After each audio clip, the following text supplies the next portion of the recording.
Ladies and gentlemen, welcome to another hopelessly cynical episode of The Gold Standard with Alan Mosley. And here's... Alan Mosley. Are we ready for this already? Sure. Jesus. I think so. You know, no, but... Did you have a nice trip? Yeah, I did. Well, Okay. actually, no, we have an excuse, though, because there's some sort of alien grass machine, like 60 feet over to our left, mowing the field. Yeah. So if you hear like what sounds like a chopper spooling up, they're not actually coming to get us. No, they're not. Well, they might be. Yeah, maybe they are. But see, look, there's like this quarter-acre lot next door to the studio, and literally it's not very big. Dude's got this machine that can like mow a football field in one pass. He just goes up and back, and the thing's done at once. I wish I had that for my house. Did you vote yesterday? I did. I'm sorry. God. But I had a good reason for it. There was someone I didn't want to win. There was somebody you didn't want to win. Oh, so you were defensively voting. That's right. I was. You're a defensive voter. I am one of those jerks that defensive votes. You're a defensive voter. I'm sorry. Well, your opponents think you're a jerk. That's for sure. Well, okay. So first of all, thank you so much for joining us for another episode of The Gold Standard. If you enjoy what we're doing, you can join us on social media, which is facebook.com/TGS Alan Mosley. You can follow me on Twitter, which is @Alan M. Mosley, where, by the way, you can get... I started writing articles. Did you know that? Yeah, I know. I'm really proud of you, man. Good job. No, you're not. You're just glad I found something else to do with my time when I'm not here. So we actually just had an article published on Fee about don't shame people who don't vote because I don't and don't. Shame on you. No. You see, you should read the article. I did read the article. I totally agree with you. But and that's all over Twitter, which is @Alan M. Mosley. But really, you don't have to do any of that because you can just go to our website, which is thegoldstandardpodcast.com. Which, by the way, the website's actually getting ready to go under a makeover. Really? Because Rob's back. Oh, cool! So awesome. our Liberty webmaster, because it's really you're a Liberty producer. Yes. I'm a Liberty host. Okay. And not really. And then so our Liberty webmaster Rob is back. He was on a little hiatus. Yeah. And he's back. And I've destroyed the website, so he's going to fix it. Good. So when I say a remodel, what it really is he's going to fix it. He's going to fix it so that it doesn't break anymore. Yeah.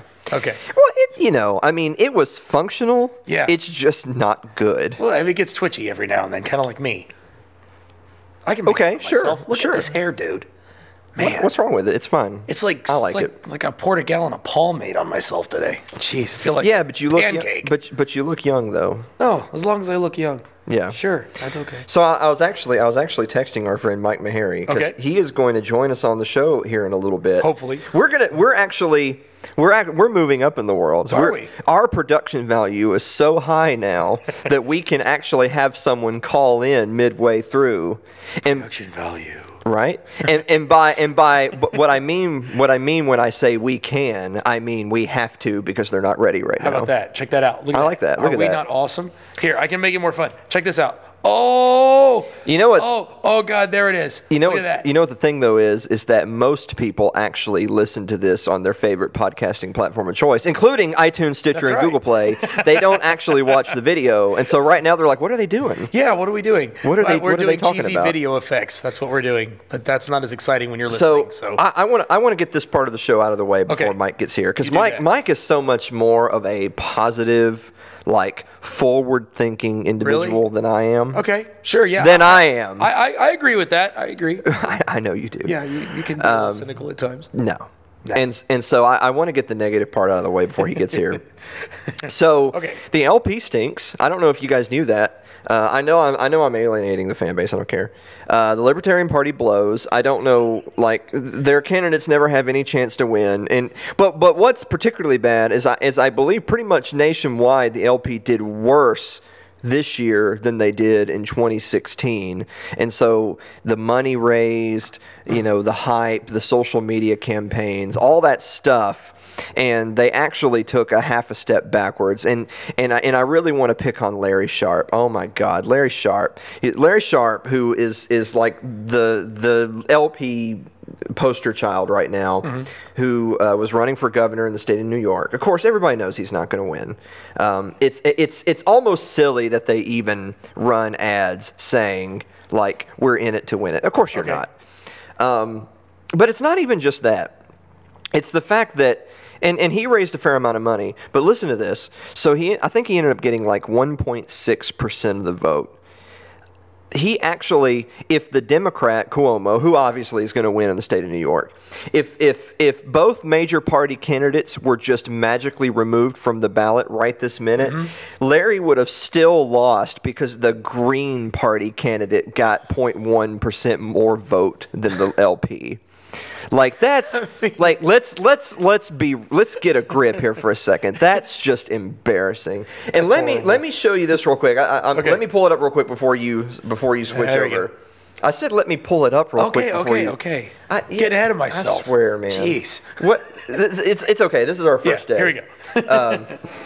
So I actually put this together. This was a meme that the Larry Sharp Twitter posted last night when it was already apparent that 1% might be reaching. Like at the time of this, they only had like 0.6%, and he got up to like 1.6%.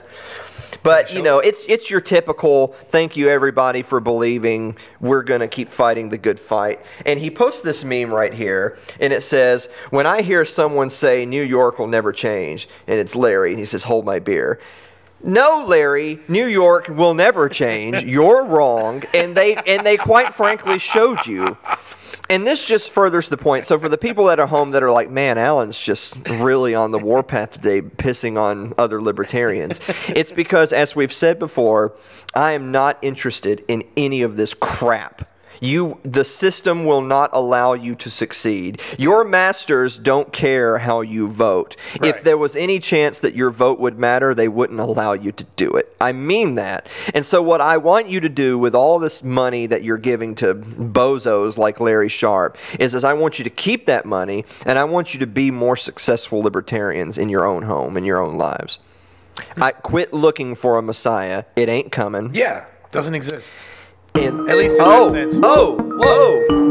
We have a caller. Look at that. We have a caller. Man. My jig's back, dude. Hold on, Sweet. Let's check to see who it is. Oh, well, who could that be? Let's check to see who it is. Will it load? That's the question. Will it load? I don't know. Will it load? It loaded. Is that Mike Maharrey? Hey.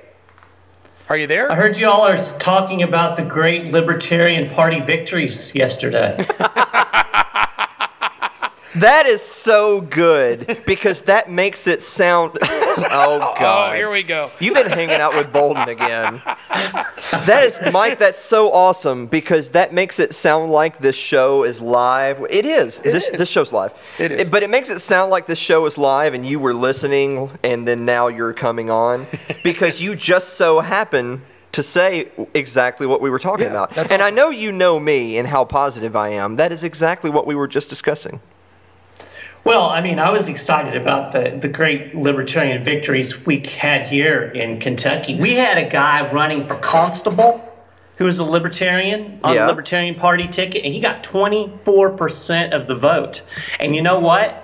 There's only one other dude running against him. Well, shoot. You know, that would have been a story of triumph over all odds if it were one of those things where there was like 9 people running and so 24% is a landslide victory. So you're telling me that it just ain't so. Yeah. I thought that was pretty good.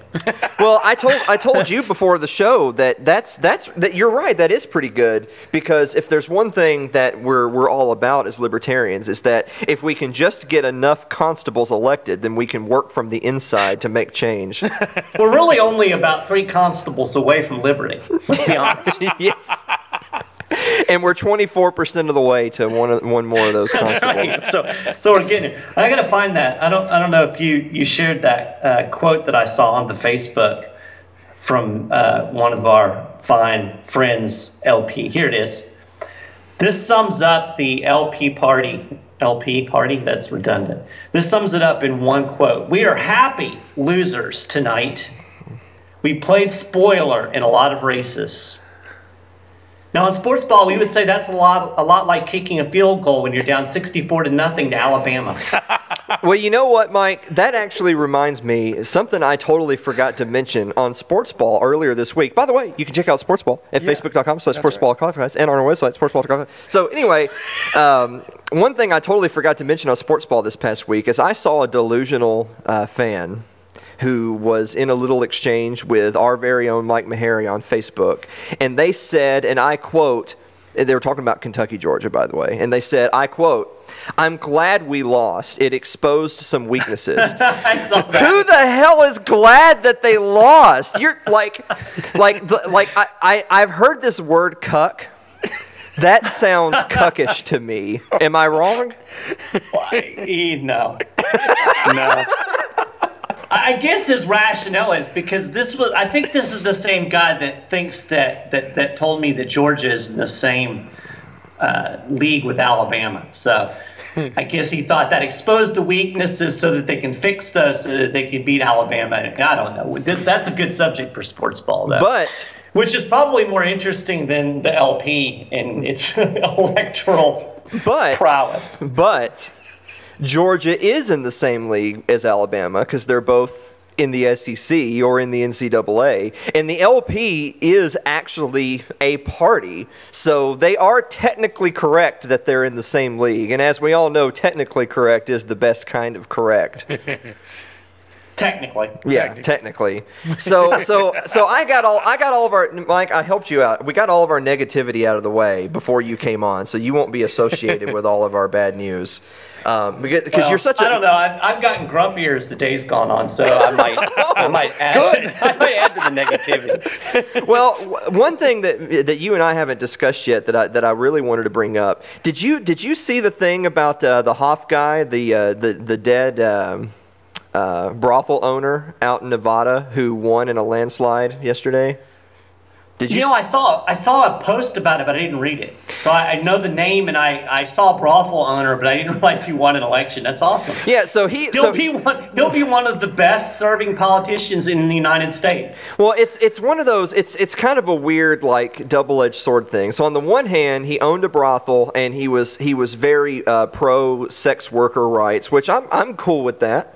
And sure. He had appeared with John Stossel once before, and so he had some publicity behind him, but he actually passed away after his 72nd birthday, but he was still on the ballot, and he won in a landslide. Now, granted, he was running as a Republican and in a pretty red district, so it's not like it's a huge shocker he won, but it just goes to show two things. One, this just means that the Republicans will now get to just basically nominate the successor, which I don't know if I really jive with that. Like, their successor didn't actually win, but they're going to get a free seat because they're replacing that guy. Right. That seems a bit shady to me. We can talk about that if you want. The other thing I want to mention is shady. Yeah, I know, right? Well, the other thing I want to mention is that dead guys are destroying the LP in the vote. Just crushing them. But to be fair, he crushed the Democrat too, so I don't know what to say about that. Yeah. Right, maybe they just walk in and push the red button. Isn't there like a button that just says a color and you just push it? I didn't see that. So Mike, I don't know. You know, in Kentucky, we do have straight party voting. Like, you can actually fill in a dot for just to vote straight Republican or straight Democrat. See, they don't have that here. I didn't see that on mine. So and a lot of states have gotten away from it because they want people to go through the ballot and make a thoughtful choice. Yeah. Speaking of which, I got to share this story so I did vote yesterday. So depending on your point of view, you can either shame me for being a statist, or you can shame me because I only voted in actually 3 races and left about 4 pages blank.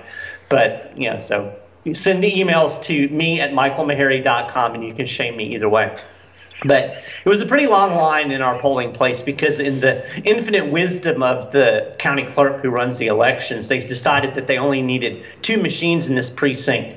Meanwhile, the precinct with no line that shares the same room, they had 3 voting machines. So, there's your wisdom of government for you. But anyway, so I'm waiting in line, and there's this lady behind me. And the first amusing thing is she gets there and realizes that she left her ID at home, which I guess in some states that's not a problem, but here in Kentucky you have to have some type of ID in order to vote. Sounds pretty racist, but continue. Yeah. Well, she was white, so. Well, Anyway, It's whatever. Still racist. So she had to send her son home to get her driver's license so that she could vote. But in the meantime, she also forgot her glasses, and he didn't bring those back. So I'm not really sure how she read the ballot. But then, as it turns out, it didn't matter because they're having this discussion behind me. And this, I'm not making this up, and I'm not exaggerating this in the least. We had a constitutional amendment on the ballot as one of those victims' rights things, which is basically stupid, but sounds good, so it won. But anyway, so that was why she was there to vote. She cared about this victims' rights amendment. But her son told her that since you're here, you've got to vote for every race on the ballot, even though you don't know who any of the people are. Wow. And she said, okay. So these are the people that are choosing the people that rule over you. So that's my election antidote for at least be informed if you're gonna do it, you know. Well, I know we had discussed once before that if you ever need a what do they call it? If you ever need a little shot in the arm on being what's the word I'm looking for being vaccinated against the concept that there's an electorate who can make wise decisions. Like any one of us can go down to Walmart like on a Tuesday afternoon and understand that now you're not special. Your vote is not counted any more times than any of these other people's. Right. And all of a sudden you realize how little power anyone has on anything. But, however, I'm glad you're here, though, Mike, because there were nationwide some really good ballot initiatives and nullification news. Yeah. There were. Actually, it was a really good evening for nullification movement. We had 6 ballot initiatives. I think it was 6. I'm going to run through them here in a second that passed that in some way will impact the federal government negatively. And so by negatively, I mean positively from our perspective. Sure. 3 states piled on and added to all of the states that are currently nullifying, in effect, federal prohibition on marijuana. Of course, the federal government still claims that marijuana is illegal. Now we have, I believe it's 33 states, if I'm correct, that have legalized medical marijuana, the latest 2 being Missouri and Utah. And the Utah vote's particularly interesting to me because this is probably the most socially conservative state in the United States. Huge influence of the Mormon Church. Mormon Church poured a lot of money into trying to stop the ballot initiative to legalize medical marijuana. Didn't work, passed by a pretty healthy margin. So we're going to have medical marijuana in Missouri, we're going to have medical marijuana in Utah, and the state of Michigan, they legalized all the weed. So I think as Alan put it when we were talking earlier today, we had 2 states that did cowardly weed legalization and 1 state that did brave weed legalization. Yes, that's right. There were that many varieties. I know that there's people out there that are hopeful that one begets the other, right? Yeah. Like if you can pass the medical marijuana bill and then 5 years goes by and the world hasn't literally come to an end and your capital just burns to the ground, then people are going to be more open to the idea of just recreational legalization. I don't know how much truth there is to that. You would know more about that than me. Well, I think the history of the I can't even talk. The marijuana movement, I think, bears this out. If you go back to 1996, which was when California passed the first medical marijuana law, I mean, there was widespread opposition. 3 presidents, 2 former and 1 sitting, actually came to the state to lobby against legalizing it. The FDA cracked down. It was pretty rough going, actually, for the people who were involved because there were constant raids, constant federal enforcement. Yeah. Then we had the Raich decision, which I believe was in 2012, where the federal government said, I may be wrong about that, maybe 2006. But anyway, at any rate, the Supreme Court decision held that, yes, the federal government does have the authority to regulate 1 plant or 6 plants in a woman's backyard, which is absurd. And the whole thing has just continued to grow and balloon, despite all of the BS rhetoric, despite all of the attempts at federal enforcement. the movement has grown to the point today that, like I said, we have 33 states that have legalized medical marijuana. We're up to 8, 9, 10 states, I believe, have completely legalized it now. Vermont did over this year. They were the first state to legalize via a legislative initiative. So that genie's out of the bottle. It's never going to be put back in. And we're already seeing the movements at the federal level. You've got John Boehner, who's now heading up a marijuana company. These people that were hardcore prohibitionists 15 years ago, now all of a sudden they're all on board. And it's all because the states basically gave the big middle finger to the federal government and said, look, we're going to do this anyway because this prohibition is not only unconstitutional, it's retarded. And so we're not going to enforce it anymore in our state. And even in states, we've seen some states that had really bad medical marijuana laws when they first went on the books. And even those, they tend to expand over time.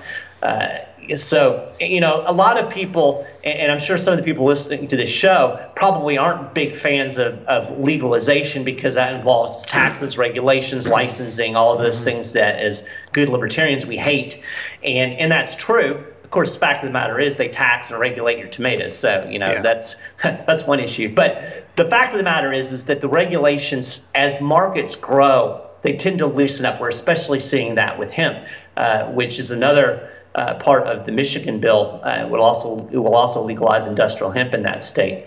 So good news on that front. So those 3 states. In the state of New Hampshire, they passed a constitutional amendment that increases privacy protections. It explicitly includes electronic data in with papers and personal effects that the federal government can't, or that the state government can't start rummaging through without a warrant.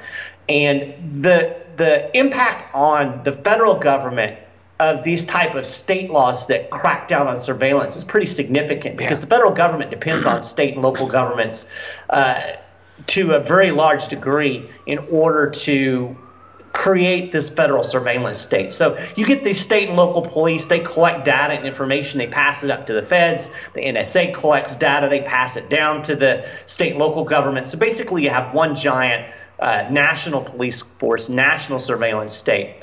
By increasing protections at the state level, it means that there is a greater chance that we can limit the amount of information that's being sucked up by these government leeches. And so that was a good move in the realm of privacy.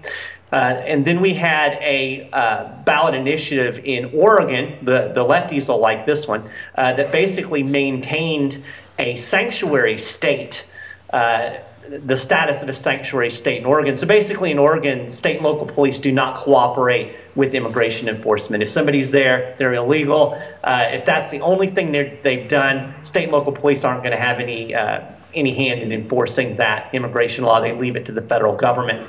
I know the right-wingers all hate this, but no matter what your position on immigration is, it is the right and power of a state to direct its own resources as it sees fit. People in Oregon apparently don't want to crack down on immigrants, so they're not going to do it. Interestingly, in the same state, here's something for the right-wingers to be happy about. 8 counties in eastern Oregon have said, you know what, we're not going to enforce federal gun laws. In fact, we're not going to enforce state gun laws either. So basically gun sanctuary counties in 8 counties in Oregon. So it's interesting. I love the way you put it this morning, Alan. We've got sanctuary cities and Hunger Games going on all at the same time. In the same place, maybe. Yeah, exactly. I wonder if that's Portland. We were actually going to talk about Oregon right before, that was going to be our next segment right before you came on, so I'm glad you're here. That's probably the most interesting takeaway for me from the midterm elections is the turnout in Oregon. For no other reason that, of course, you're right, as you pointed out, the immigrant sanctuary state idea is typically, or at least mainstream, considered a left-wing type of philosophical position, whereas obviously protection of gun rights is a more traditional right-wing conservative talking point. And those happen in the same state, so some segments of the same electorate made those two decisions. And of course, us being the good anarchist libertarians that we are, we want to protect the individual, and we believe in individual sovereignty and individual rights. However, I would much rather Oregon be deciding things for Oregonians than the federal government deciding things for Oregonians. So I say bravo. Yeah. Yeah, absolutely. And here was the kind of takeaway that I got from this, because here in the United States, we focus almost exclusively on electoral politics as it relates to politicians. Yeah. You know, it's all about the personality. We're going to elect the red guy or we're going to elect the blue guy.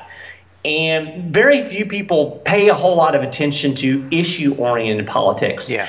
And yet it's in these issue-oriented politics that we're actually seeing victories for liberty. And I think there's a reason for this. I'm working on an article right now for this, for the 10th Amendment Center, that we'll publish here in the next couple of days. But it's interesting because I don't think the idea of liberty as a broad thing really sells. I don't think if you say, do you care about liberty? People will go, yeah, but it's not something that they're going to go out and vote on. It's not something that they're going to get passionate about. It's too broad. What does it even mean? But if you go to somebody and you say, do you want to protect your right to own a firearm? Oh, well, hell yeah. So we can use issues to coalesce groups of people together that might not otherwise cooperate, right? Especially on some of these issues like privacy, where you can actually get right-wingers and left-wingers to hold hands for about 30 seconds and agree, you know, we don't want the government spying on us. Sure. Yeah. So I think the same thing with marijuana. Marijuana is much less a left-right issue than it used to be. I think most sane human beings realize that it's really stupid to lock somebody in a cage for having a plant. And so you get the party politics involved, and you know, there's still that law and order segment of the Republican Party. And so when you get those candidates in there, they're beholden to the law and order people.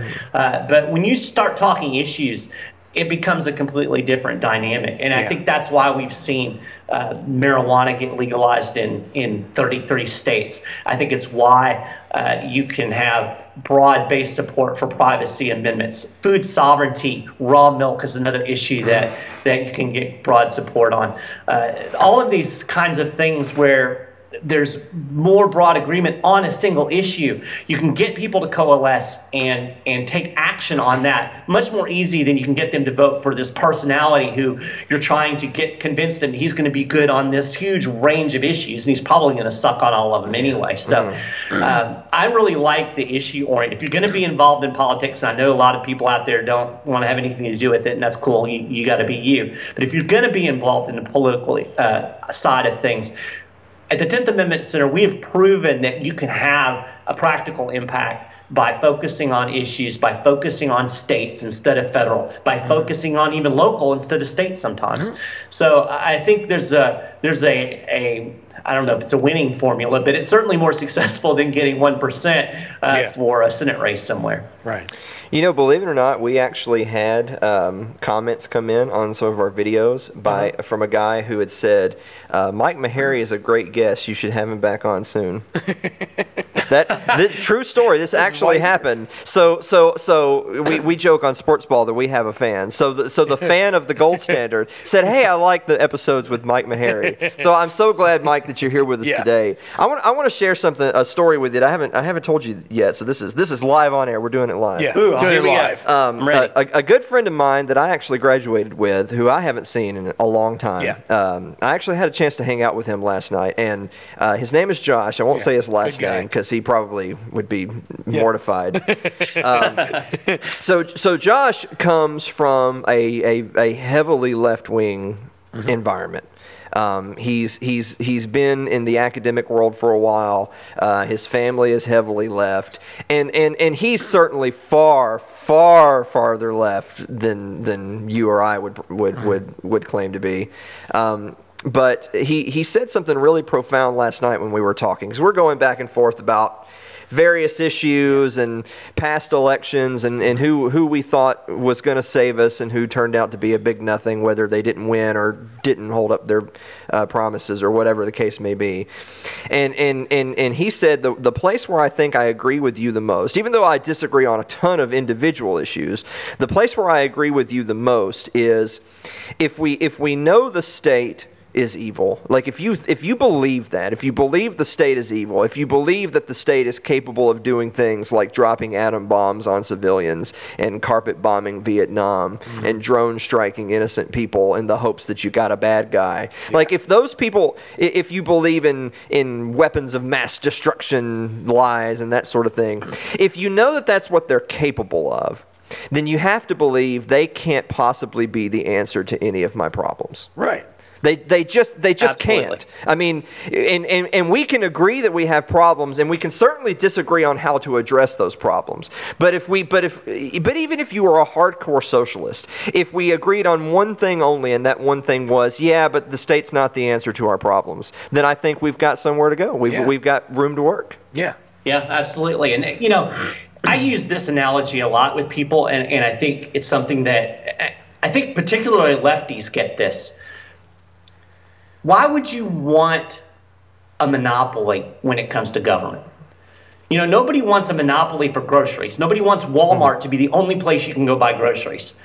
Everybody intuitively understands the problems inherent in a system where, you know, Walmart could impose a monopoly without, you know, by force, basically. Yeah. And that's what the government is a monopoly corporation that claims a monopoly on the right to use violence.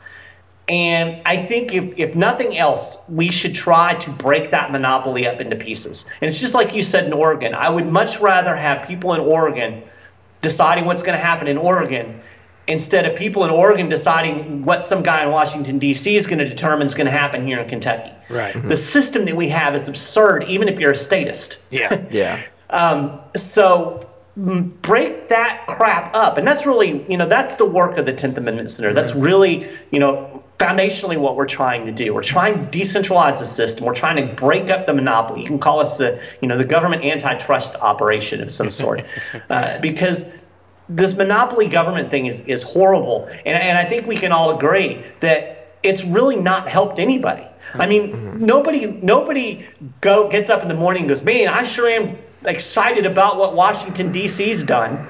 You know, I mean, even if you talk to people like Obamacare, oh yeah, great, we got Obamacare, but then they'll talk about how bad it sucks and we need to get it fixed. Yeah. You know, Yeah. Nobody is happy with what's going on in Washington, D.C., so maybe we could focus on something else, like, I don't know, something else. Well, there's if I was going to make two statements, one to our libertarian friends and one to our Republican and Democratic friends. To our libertarian friends, I would say, but I would. You would say that, Yeah, wouldn't you? but I would. But Yeah. what I would also say, while they're neatly trimming their neck beards, what I would say is that I know that there's some libertarians out there right now that would be saying to themselves, but the state government can oppress you just as easily as the federal government can. Right. And I would say, yeah, you're totally right. But you know, as economists always ask, you always ask compared to what? Is anything bad or good? Well, compared to what? Is no matter how bad, and I'm sure you would agree with this, no matter how bad Kentucky may or may not be, and no matter how bad Lexington may or not be, it is Shangri-La compared to the federal government. Yeah. Well, I'll tell you one thing. Kentucky sure as hell can't drop a nuclear bomb on anybody. Right. No, they cannot. I don't think they can drone strike your house. At least not yet. Well, no. No. But And if they get to the point that they can, I'm going to move to Tennessee. Yeah. Well, I've got friends there. no, Then you won't because we'll have done that first. No, you're going to have to go another one over. But what I would say to my Republican and Democrat friends today, especially the ones who maybe their guy in their particular district or state didn't win, maybe they thought it was going to be better or worse today than it turned out to be. What I would say to them mostly, and my friend Josh actually also said this as well, which again just shows that there is room for us to build bridges, and that is, Republicans, of course, they're typically synonymous with conservatism, right? I feel bad for them. I really do, because there's a lot of people out there who are conservatives, or at least they think they're conservatives, but that's another conversation. There's a lot of conservatives out there that are voting straight Republican because they think that that's what represents conservatism. Yeah. And I feel bad for them because that's just not so. Yeah. There's no Republicans, practically no. There's always exceptions, but there's the GOP at large does not represent conservatism in the way that a lot of conservatives believe that represents, what that means, and vice versa. There's a lot of our friends on the list. There's a lot of progressives. There's a lot of people who believe in social justice and inequality and that sort of thing, that think that if they can just vote straight D down the list, that then that equality will come. And it just won't. Because those people, and I hate to tell you this, and I would even say this of some libertarians running as well, if there's one thing that I know for absolutely certain, it's that those people are not running to overturn Roe v. Wade. No. Those people are not running to distribute the wealth evenly amongst everyone, including themselves, might I add. What they're running to do is to get elected. Right, be stars. Politicians run to get elected. So you need to find other ways to improve your life. Right. Yeah, absolutely. Because if you really get down to it, what's the difference philosophically and even from a policy perspective between Joe Biden, Hillary Clinton, and Mitch McConnell? It's about that much. Yeah. There's about 2 inches of difference, and we're fighting bloody murder over this 2 inches. And I'm way over here screaming, "Hey!" Yeah. So, but I will say this: my last little piece of analysis, just looking at the federal elections, I don't think they could have turned out any better from my perspective. We've got a slightly Democrat-controlled House. We've got a slightly Republican-controlled Senate. We've got God knows what as president. I smell gridlock. And I love the smell of gridlock on a Wednesday morning because that means they're not going to be able to do crap for the next 2 years. Yes. So yay. Yes. Well, no, I'll tell you what they will be able to do. They'll be able to feign outrage, create a bunch of theater, have another presidential election in a couple of years, which, I mean, doesn't that start today? Yeah. Like, doesn't the presidential election start today? And there'll be a whole lot of scream. Yeah, there'll be a lot of that, and then whichever side loses will tell us, well, that's it, folks, the world's come to an end, and whichever side that wins will tell us, well, that's it, folks, we have now created heaven on earth. Utopia. And they're so very wrong. Yep. Yeah, and another thing that they will be able to agree on, if it comes down to it, if there's any need to bomb anybody, they will be able to manage to reach across that 3 inches and agree to bomb whoever needs to be bombed. Right. So of course. Amen. That's the kind of sad part. Yep. But by and large, I love gridlock. I love the political theater of, they can't get anything done, because when they ain't getting nothing done, that's just better for us. Mike, do you have any last words? Not just for your life, but for this particular episode. Jeez. A hot dog is a sandwich. Well, he wins. Amen. He won. You're making me feel bad, because my last word was going to be to make fun of something that happened yesterday. But now you're making me feel bad on my own show. You're gonna come at me with UK Duke, aren't you? No, what I was going to say is hey, Mike, you know what they always say about Kentucky and Tennessee, don't you? Yeah, Kentucky's always on top. No, one of them plays basketball in Knoxville, and the other one loses their season openers by 34 points. Oh! Good thing I'm not a UK basketball fan, because that would have stung. Yeah, well, you do have your USF Bulls sweatshirt on. I do. I don't know. I did not dress up for this appearance, since I kind of last second. Yeah. Is USF a basketball school? They have a basketball team. Well, they're a basketball school. Hey, Mike, thank you so much for joining us on the Gold Standard yet again, which is apparently our crowd singular favorite, Mike Maharrey. Thanks so much for being on the show. Yeah, man. Mike, where can people follow Mike Maharrey? You can follow me on my website, michaelmaharrey.com. MichaelMaharrey.com. You can follow me on the Facebook. I don't know what the handle is. You can follow me on the Twitter, which is mmaharrey10th with the number T10TH. You can follow me on Sportsball at sportsballpodcast.com. Yeah. There you'll find my article about sports. It's a good one. I liked it. It is. It's an outstanding one. And if you're interested in Christianity and its intersection with libertarianism, you can follow me over at godarchy.org, where I've launched a new podcast, the Godarchy podcast, and I talk about theology and philosophy and why the state is illegitimate and shouldn't exist. That's awesome. Heavy stuff. That's awesome, and some of those are some really fantastic products of Little L Productions, just like this show right here, which you can find us at goldstandardpodcast.com, as well as facebook.com/TGS Alan Mosley, and on Twitter, which is at Alan M. Mosley. So for Mike Maharrey and Blake Osborne, which so at 39 minutes into the episode, when we do our conclusion, guys, this is Blake. Blake is this is our producer, Blake. I'm really bad at that. Look, what are you? I'm really bad at that. Look, I can do that. I can make it worse. Oh no, there's Mike. Now you're really bad. Oh at wow. That. Oh good Lord. Mike, you can't see what's going on in the studio right now. But I don't want to. No, it's a shame. Actually, you know what? Look, this is what I'm going to do. Yeah. Look at this. I can actually turn the camera. You can show it to him. Now it's just getting scary. This is what people are going to see at home. This is fun. I just like doing this. I don't know. It's blinky. Look so basically, this is what you would see if you were the predator. Epilepsy. Yes, pretty much. So there you go. Nice. We're there you have it. Clay Davis epilepsy. That's right.